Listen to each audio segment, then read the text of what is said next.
Hey, welcome to HOWZA channel. In today's lesson, you will learn how to fix Windows 11 Run as Administrator not working.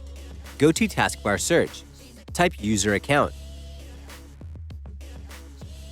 Click on Change User Account Control Settings. A new window will open. Move the pointer lower to enable notification only when applications try to make changes to the computer. Click OK. Click on Yes in the pop-up window. Go to Taskbar Search. Type netplwiz. Click on it to run command. A new window will open. Choose the account that you need. Click on Properties. A new window will open. Go to Group Membership tab.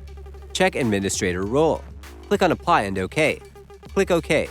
Click on Yes in the pop-up window. That's it. Thanks for watching the video. Please like it and let us know if you used any of our tips and tricks. Subscribe to our channel. We upload new tutorials every day. See ya!